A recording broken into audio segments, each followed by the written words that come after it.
Hi everyone, my name is Matt and welcome to my channel. Today let's paint this Seraphon Spawn of Chotec using contrast paints. After assembling the model, I primed it using my favorite method of gray primer all over, followed by a spray of white from the top and sides.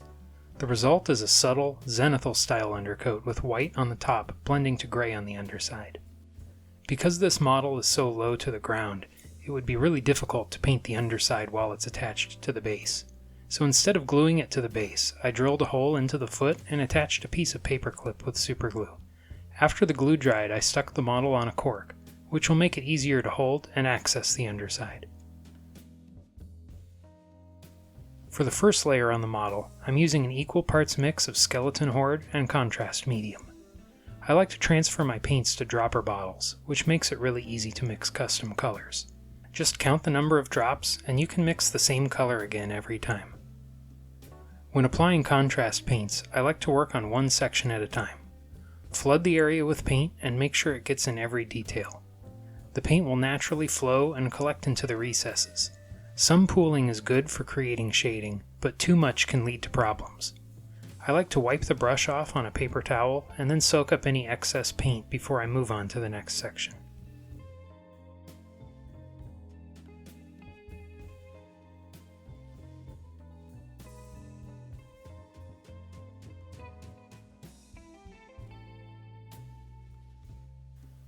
The skeleton horde mix is all dry, and it will make a nice base coat for the next layers. I want to bring some yellow into the model next, and Casandora yellow shade paint will work out great. I don't want the colors to be too bright, and since this yellow is a very transparent color, that means that a lot of the undercoat will show through and help subdue the brightness. There's one spot on the neck where I want to have a highlight and blended effect like the box art. It's real easy to blend contrast and shade paints while they're still wet. Just paint a small section, rinse the brush, wipe it on a paper towel, and then run the clean brush along the edge of the paint to blend it out.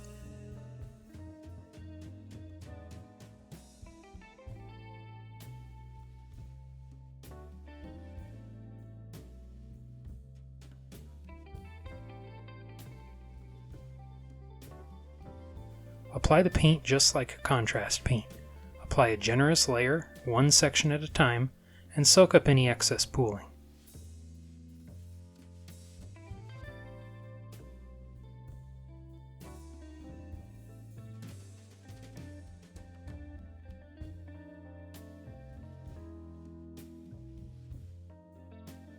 With all the yellow applied, I'm going to keep working from light to dark and building up the layers. Next I put some Gryph-Hound orange on the palette and began painting the scales. I'm avoiding the line of scales on his side. Those will stay yellow like the box art.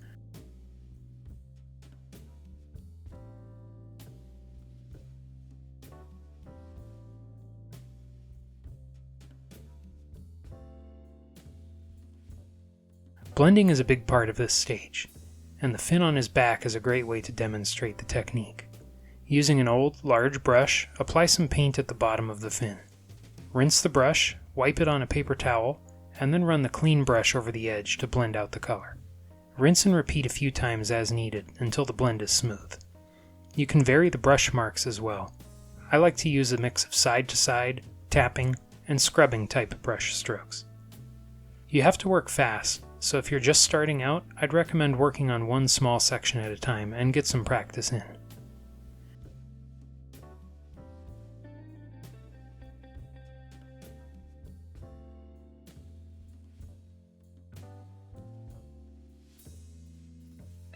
After painting and blending all the orange areas, I went back with a fine brush and added a little bit of shading next to the ribs of the fin.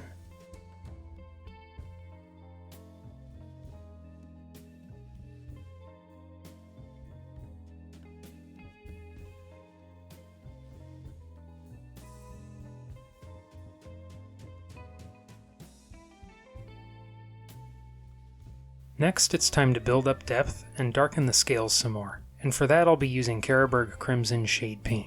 Apply it just like the other layers, working one section at a time, and apply a generous amount of paint before soaking up any excess.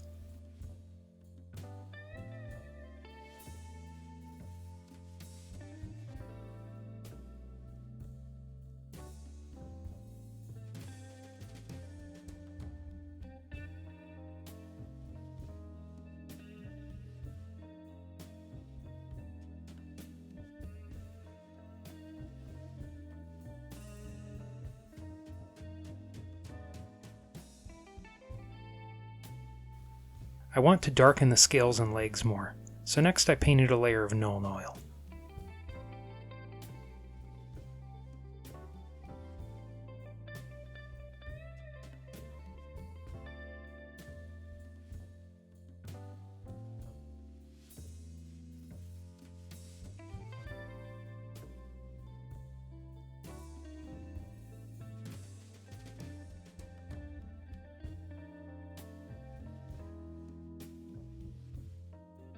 After the Nuln oil dried, I painted a second layer. You might want a few more layers depending on how dark you'd like your model to be.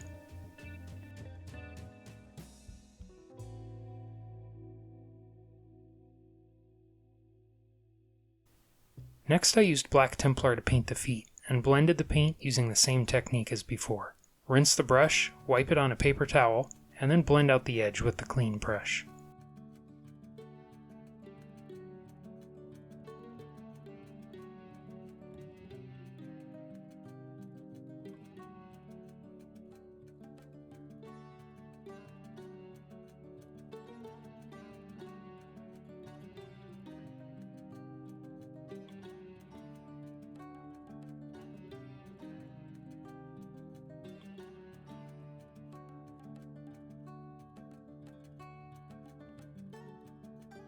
The yellow areas are looking kind of flat, so I painted a quick shade with Seraphon Sepia.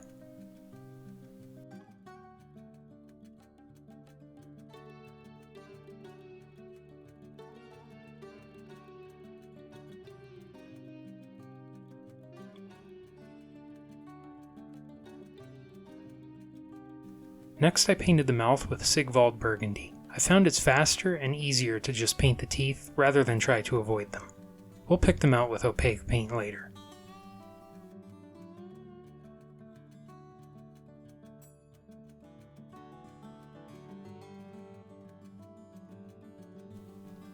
I'm not sure what these things are. Maybe they're leaves? The box art has them painted red, so that's what I'll do. I used a mix of Flesh Terror's red and Black Templar. This is a color I mixed up for my Tyranids, and if you want to see how to mix up a whole pot of a custom color, check out this video here.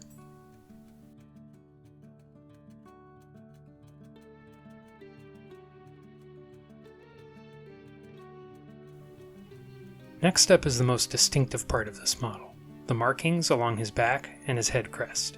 For this I'm using Black Templar with a little black paint mixed into it to increase the opacity and thickness. You could just as easily use Black Templar on its own, or the more opaque Black Legion contrast paint. I'm just kind of making the marks at random. You could copy the pattern on the box if you like, or just make up your own. Once the black dried, I applied a second coat for an even finish.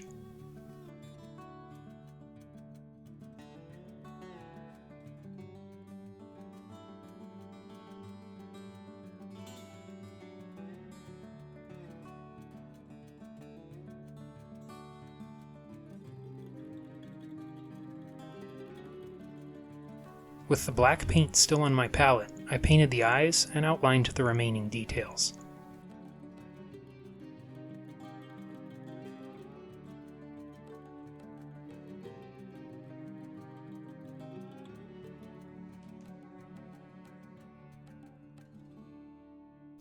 Next, let's move on to the detail on his head and the tail band, and we'll base coat those with Fenrisian gray, making sure to avoid the black outline we just painted. These areas will have a green marble kind of effect, similar to how I painted the Scar Veteran on Agradon. If you haven't seen that video yet, check it out here.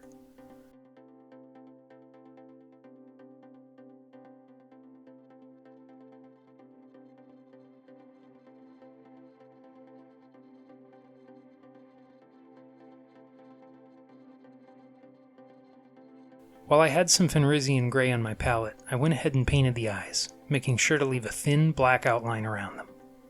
Then I painted in the pupils with black.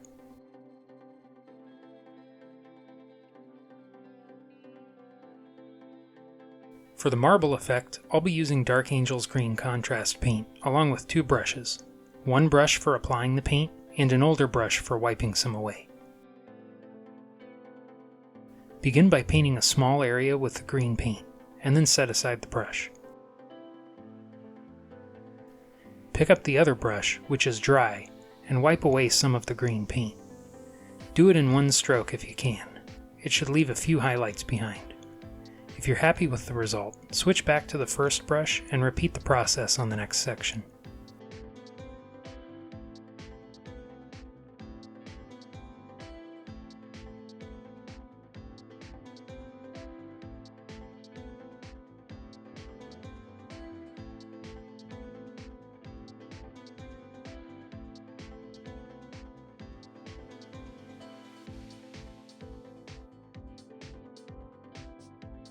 After working my way around the model and allowing the green to dry, I took a brush with a fine point and painted some thin lines on the marble surface. Try varying the direction and thickness of the lines.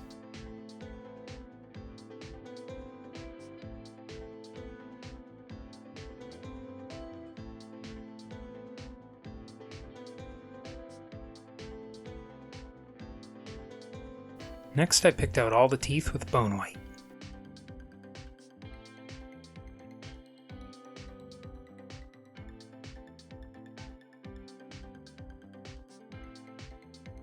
At this stage you could base the model and call it finished, but since I'm only painting one of these and not 100 of them, I'm going to go ahead and paint some highlights. Let's tackle the rest of the green marble first. I used a brush with a very fine tip and picked out all the edges of the marble with Sybarite green.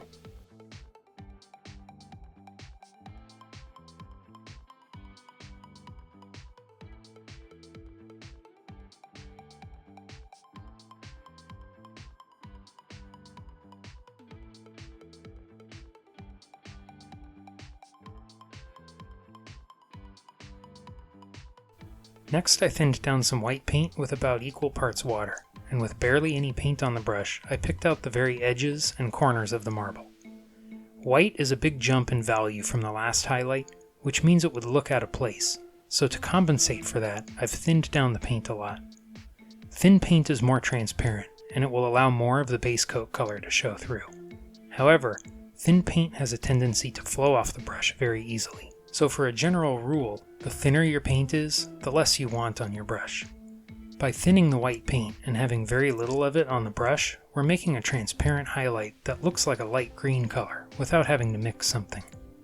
You can even highlight further by applying a second layer on the corners, effectively getting 2 stages of highlights out of just one color.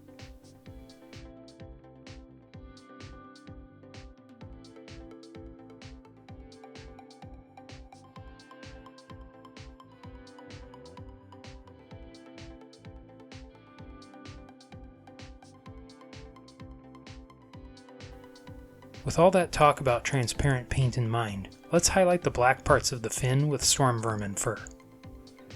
Thin down the paint with water, similar to the white, and paint some thin layers near the edges of the black areas. Just like with the white, this gray is a pretty big jump up in value from black, and by thinning it we can get some dark gray highlights without having to mix a bunch of shades. I like to hop around on the model, paint an area, and move on to the next. Then go back after the first area dries and paint another layer. Eventually, and with enough layers, you can build up a nice gradation with pure Stormvermin fur on the edges.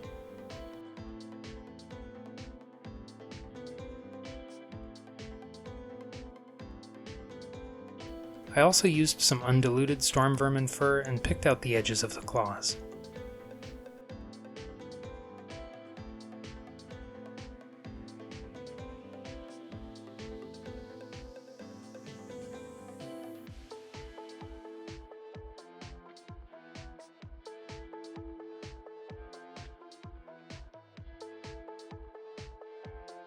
Now it's time for the scales. It can be a little time consuming, but sometimes I like to highlight the edges of scales with a lighter color. In this case, Wild Rider Red makes for a great highlight color. Rather than highlight each scale evenly, I like to highlight some more than others, and some not at all. Think about the way the light is hitting the model. Make the highlight lines thicker where you want the most light, and then make the lines thinner and gradually fade away from those areas.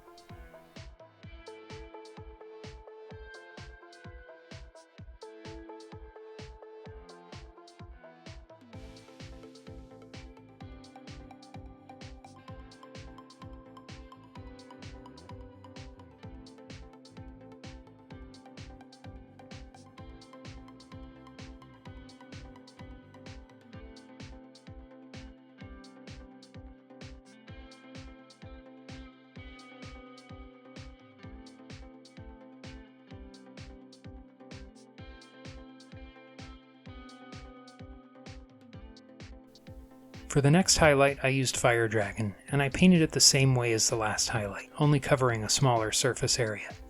A little bit can go a long way, so make sure to keep the brush marks small and restrict them to the areas you want to look the brightest.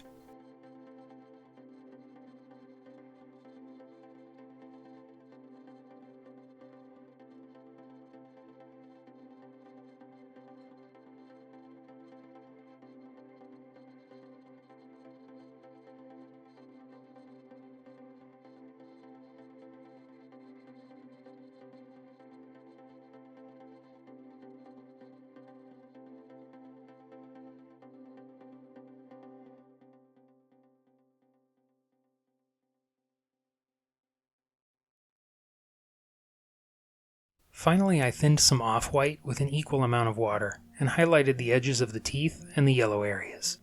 Just like with the orange highlight, a little bit can go a long way, so try and keep them reserved to maximize the impact. I'm painting the highlights mostly around the eyes and face, and a little bit near the hips and the center of the fins.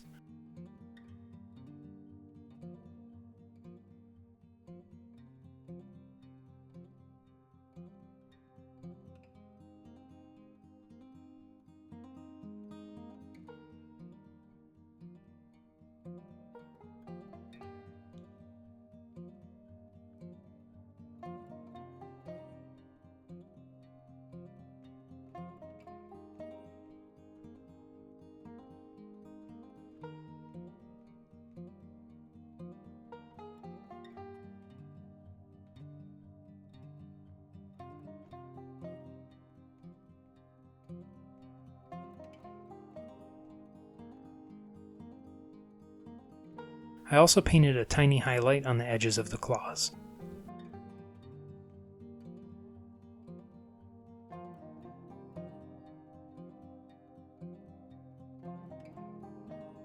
I base coated the rock with Dawnstone, just because it will be more difficult to access later once I've glued on the base. I drilled a small hole in the base, and then attached the model with superglue. I attached some pieces of cork to the base with superglue, and then used an old brush to apply some texture paint. While the paint was still wet, I sprinkled on some coarse gravel and fine sand. After the texture paint dried, I painted the whole base with Rhinox hide, followed by a dry brush of Mournfang brown, and then Balor brown. I painted the rocks with Dawnstone, shaded them with Agrax Earthshade, and then dry brushed them with Dawnstone, followed by a mix of Dawnstone and Bonewhite. I painted the edge of the base with black, and after that dried, I applied patches of clump foliage and static grass with superglue.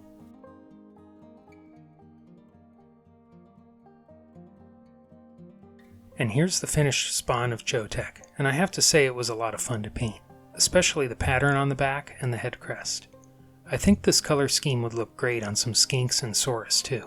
Maybe I'll have to try that next. Speaking of skinks, next week I'll have a guide all about painting the skinks from this set, but if you're watching in the future, I'll put in a link right here for you to see the video. Anyway, that's it for now. Thanks for watching, and until next time, happy painting.